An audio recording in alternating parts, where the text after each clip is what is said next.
মমতা ব্যানার্জি আসছে, শারদীয়ার শুভেচ্ছা। মমতা ব্যানার্জিকে আমি ভালোবাসি,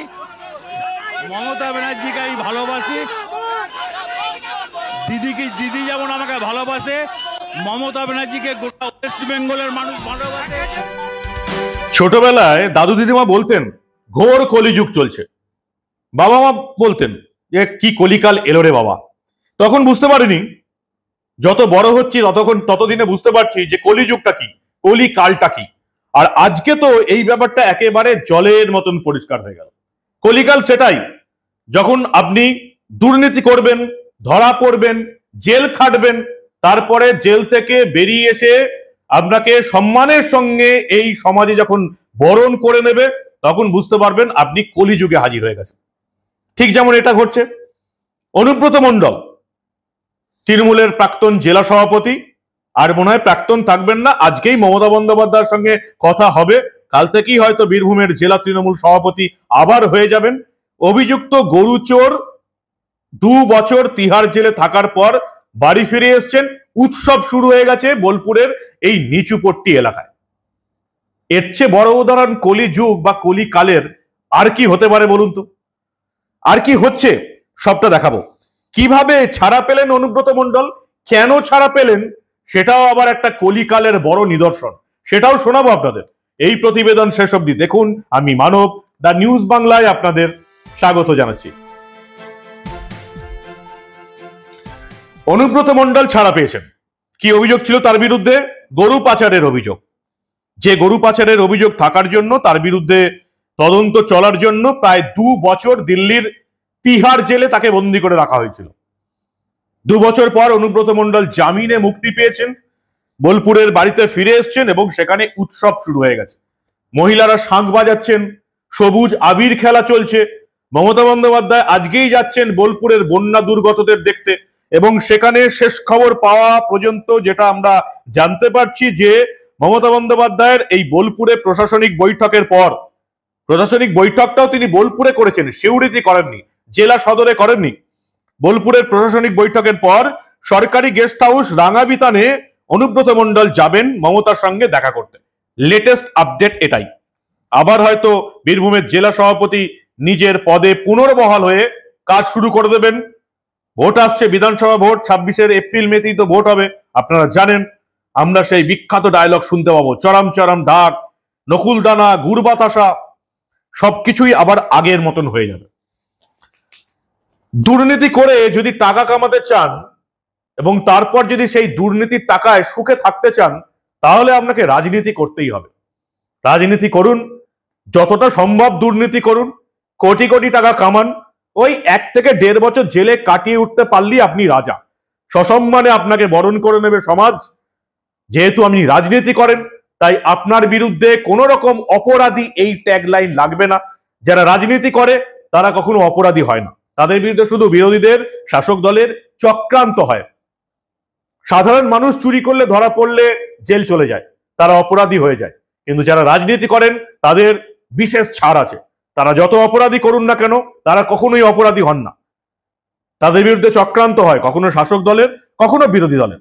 আর তারপর 1.5 থেকে 2 বছর জেলে কাটিয়ে আসতে পারলেই সেই দুর্নীতির টাকায় আপনি বাকি জীবনটা আয়েশ করে কাটাতে পারবেন। রাজনীতি করাটা খুব দরকার যদি আপনারা দুর্নীতি করে কোটি কোটি টাকা কামাতে চান। আমরা গতকাল দেখলাম রাতে অনুব্রত মণ্ডলকে বেরোতে, হলুদ ছাই রঙের টি শার্ট, ট্রাউজার্স, একেবারে স্লিম ফিগার হয়ে গেছে। কি ছিলেন অনুব্রত মণ্ডল! দুদিকে 2 জন সিকিউরিটির কাঁধে হাত দিয়ে তাকে যাতায়াত করতে হতো। মাঝে হুইল চেয়ারেও তাকে আমরা আদালতে যেতে দেখেছি। হুইল চেয়ার, এই বাংলার যাবতীয় মানুষের একটাই অস্ত্র, হুইল চেয়ার। আর যখনই সেই হুইল চেয়ারের কাজ মিটে যাবে, আপনি দেখবেন গট গট করে সে হাঁটতে শুরু করেছে। পিসি থেকে ভাই, তার থেকে ভাই, ভাইয়েরা, কেউ এর ব্যতিক্রম নয়। অনুব্রত মণ্ডলকে দেখলাম একেবারে স্লিম ফিগার হয়ে গেছেন। কেন্দ্রের তত্ত্বাবধানে বিভিন্ন দামি দামি সরকারি হাসপাতালে চিকিৎসা পেয়েছেন। কয়েক কেজি নাকি ওয়েট কমে গেছে। সাংবাদিক যারা ওখানে ছিলেন বললেন প্রায় 33 থেকে 35 কেজি ওয়েট কমে গেছে, স্লিম ফিগার হয়ে গেছেন। ওয়েট কমার জন্য যাবতীয় রোগ বালায়ের অধিকাংশ চলে গেছে। আমি বুঝতে পারছি না অনুব্রত মণ্ডলকে নিয়ে গিয়ে কি ইডি সিবিআই চিকিৎসা করালো। 18 মাস পরে কারামুক্তি হয়েছে, আজকে ফিরে এসছেন এবং সেখানে উৎসব শুরু হয়েছে। সত্যি কথা বলতে কি, সোশ্যাল মিডিয়ায় বিজেপি, সিপিএম এদের যারা কর্মী সমর্থক তারা বলছেন যে অভিযুক্ত বাড়ি ফিরছেন নাকি বিয়ের পর বিদেশ থেকে বর বাড়ি ফিরছে সেটা আবার বোঝা যায়। দেখুন আপনারা সেই ভিজুয়াল।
স্বয়ং অনুব্রত মণ্ডল পরিষ্কার ঘোষণা করিয়ে দিয়েছেন, আমি দিদিকে ভালোবাসি, দিদি আমাকে ভালোবাসে, দিদিকে গোটা পশ্চিমবঙ্গের লোক, গোটা ভারতবর্ষের লোক ভালোবাসে এবং আমি দিদির জন্য সব সময় আছি। বার্তা চলে গেছে অনুব্রত মণ্ডলের তরফ থেকে, দিদির তরফ থেকেও বার্তা এলো বলে আবার যেমনকার তেমনি। মমতা ব্যানার্জি আসছে, শারদীয়ার শুভেচ্ছা। মমতা ব্যানার্জিকে আমি ভালোবাসি, মমতা ব্যানার্জিকে আমি ভালোবাসি। দিদি যেমন আমাকে ভালোবাসে, মমতা ব্যানার্জিকে গোটা ওয়েস্ট বেঙ্গলের মানুষ ভালোবাসে, অল ইন্ডিয়া মানুষ ভালোবাসে, অল ইন্ডিয়ার মানুষ মমতা ব্যানার্জিকে ভালোবাসে। দেখি শরীর পায়ের অবস্থা খুব খারাপ, দরকার হলে দিদির সঙ্গে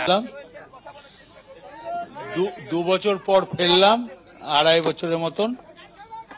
সবাই ভালো থাকুক। মমতা ব্যানার্জি বীরভূম আসছে না, শরীর একটু অসুস্থ, পায়ের বেদনা, কোমরে বেদনা। দেখুন, আমি কোনো বিতর্কে যেতে রাজি নয়। আমি কোর্টকে সম্মান করি, কোর্টের আইন আমি মেনে চলি। দিদির সঙ্গে দেখা হবে মমতা বন্দ্যোপাধ্যায়? শরীর যদি ভালো থাকে, দিদি ভালো থাকুক, দিদির জন্য আমি আছি, বরাবরই থাকবো। এই 18 মাসে কি হলো, কি গরু পাচার হলো, কি না হলো, আদৌ বিচার হবে কিনা, এই প্রসঙ্গ এখন 20 বাও জলে। যেটা এই বাংলার ক্ষেত্রে ইডি এবং সিবিআই প্রত্যেকটা মামলাতে দেখিয়ে এসছে। কোনো মামলার বিচার শুরু হয়নি, কোনো মামলার ট্রায়াল শুরু হয়নি। অভিযুক্ত অপরাধী ধরা পড়েছে, তাদের সম্পত্তি বাজেয়াপ্ত হয়েছে, 1 বছর 1.5 বছর বা 2 বছর পরে কোনো এক অজ্ঞাত কারণে এরা সবাই বেরিয়ে এসছেন জামিন পেয়ে। একের পর এক সুকন্যা মণ্ডল, অনুব্রত মণ্ডল, গরু পাচারের অন্যতম প্রধান অভিযুক্ত এনামুল হক জামিন পেয়ে গেছেন, রেশন কাণ্ডে সবাই জামিন পেয়ে গেছেন। এখন শুধুমাত্র খাদ্যমন্ত্রী জ্যোতিপ্রিয় মল্লিক আর শিক্ষামন্ত্রী পার্থ চট্টোপাধ্যায় জেল থেকে জামিন পেলেই একেবারে 16 কলা পূর্ণ, যাবতীয় নেতা মন্ত্রীকে আমরা 2026-এর বিধানসভা ইলেকশনে জোরদার প্রচার করতে দেখব। ইডি কি করছে সেটা আবার আরো মজার। ওই যে বললাম না, কলিকাল, কলিযুগের ইডি আমাদের দেশের সেরা গোয়েন্দা সংস্থা, এনফোর্সমেন্ট ডিরেক্টরেট। কারা আছেন এখানে? এখানে আছেন IRS অর্থাৎ ইন্ডিয়ান রেভিনিউ সার্ভিসের অফিসাররা। যেমন তেমন কথা নয়, যে কেউ হতে পারেন না, বুদ্ধি থাকতে হবে, পড়াশোনা থাকতে হবে, জ্ঞান থাকতে হবে, তবে IRS হবেন, ইন্ডিয়ান রেভিনিউ সার্ভিসের অফিসার হবেন। তারা কি করলেন? তাদের এই যে অনুব্রত মণ্ডল দিল্লির রাউস অ্যাভিনিউ কোর্ট থেকে জামিন পেলেন, জামিনের যে কপি আপলোড করা হয়েছে তাতে দেখা যাচ্ছে অনুব্রত মণ্ডল যে গরু পাচারের সঙ্গে সরাসরি যুক্ত বা আর্থিক লেনদেনের সঙ্গে সরাসরি যুক্ত তা উল্লেখই করেনি ইডি। তাহলে 18 মাস কি কারণে তাকে আটকে রাখা হলো? এবার অনুব্রত মণ্ডল জবাব চাইবেন কেন্দ্রীয় গোয়েন্দা সংস্থাদের কাছ থেকে। আরো কি জানতে পাচ্ছি, যে বয়ান দিয়েছে অনুব্রত মণ্ডল, সুকন্যা মণ্ডল, এনামুল হক এবং বাকিরা গরু পাচারের সঙ্গে যাদেরকে অভিযুক্ত করা হয়েছিল, বাংলায় বয়ান, এবং এই বাংলায় বয়ান ইংরাজি বা হিন্দিতে অনুবাদ করতে পারেনি ইডি, এনফোর্সমেন্ট ডিরেক্টরেট। কি তদন্ত করবে এরা? যারা বাংলা থেকে ইংরাজি বা হিন্দিতে অনুবাদ করতে পারে না তারা কি তদন্ত করবে? আচ্ছা, এটাই কি ভারতবর্ষের প্রথম মামলা যেখানে বাংলাতে লোকে সাক্ষ্য দিচ্ছে? এর আগে ইডি বা সিবিআইয়ের ক্ষেত্রে এরকম কোনো ঘটনা ঘটেনি।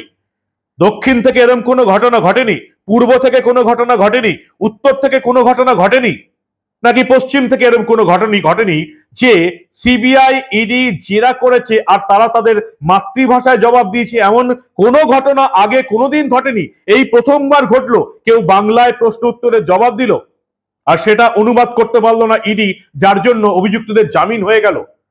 বাংলার মানুষকে আর কত মূর্খ ভাববে এই রাজনৈতিক নেতারা, গোয়েন্দা সংস্থারা, পুলিশরা, সেটাই এখন দেখার। এই বাংলায়, এই ভারতবর্ষে যদি কেউ মূর্খ থাকে সেটা হচ্ছে আমরা, আপনারা, আমজনতা। সাধারণ মানুষকে এই বাংলার রাজনৈতিক নেতা, পুলিশ, ইডি, সিবিআই এত মূর্খ ভাবে যে তারা ভাবতেই পারে না যে আমাদেরও কিছু স্বাভাবিক বুদ্ধি থাকতে পারে। কারণ আমরা ভোটার, নেতারা যা বোঝায় সেটা বুঝেই আমরা ভোটটা দিয়ে চলে আসি। তাই এই অনুব্রত মণ্ডলের মতন অভিযুক্তরা হয়ে যান কখনো বীর, কখনো বাঘ। যতদিন কেষ্ট ফিরে না আসছে লড়াই আরো 3 গুণ বাড়বে। বীরের সম্মান দিয়ে ওকে জেল থেকে বের করে আনবেন, ঠিক আছে? এই মানসিকতায় তৈরি থাকুন। বীরভূমের বাঘকে তোমরা কিছুদিনের জন্য খাঁচায় রেখেছো, সারা জীবন পারবে না। সেই বাঘ যখন আবার বেরিয়ে আসবে, এই আজকে যে শিয়ালগুলো হুক্কা হুয়া করছে, তারা সব আবার খাঁচায় ঢুকে যাবে। ইডির যে সওয়াল জবাব হয়েছে তাতে আদালত জানাচ্ছে প্রমাণের অভাব, সওয়াল যুক্তির মারপ্যাঁচ নয়। অনুব্রত মণ্ডলের জামিনের মূল কারণ হচ্ছে ভাষা সমস্যা। বিচারপতিরাও ভাষা বুঝতে পারেননি, স্বাভাবিক ব্যাপার। বাংলা ভাষা দিল্লির বিচারপতিরা কি করে বুঝবেন? আর এই বাংলা থেকে ইডির আধিকারিকরা সওয়াল জবাব ইংরাজিতে বা হিন্দিতে অনুবাদ করার সময় পাননি এই 2 বছরে। কি অদ্ভুত ব্যাপার নয়? সাধে কি আর সাধারণ মানুষ বলে, যেখানেই এটার গল্প থাকে সেখানেই ইডি এবং সিবিআই কেমন যেন একেবারে মেদা মারা হয়ে যায়, কোনো তদন্তই হয় না। সংসদে দাঁড়িয়ে নেতা মন্ত্রীরা বলছেন যে সিবিআই ইডির সাকসেস রেট নাকি 74%। আমার বাংলায় একেবারে বড় গোল্লা। এবং এটাও আমাদের দেখতে হয়, বাংলা থেকে সওয়াল জবাব ইংরাজিতে বা হিন্দিতে অনুবাদ হয়নি বলে একজন অভিযুক্ত জামিন পেয়ে যাচ্ছেন। ভাবা যায়? তবু এই ভারতবর্ষের যে সংবিধান তার উপর ভরসা রাখার দায় শুধুমাত্র সাধারণ মানুষের।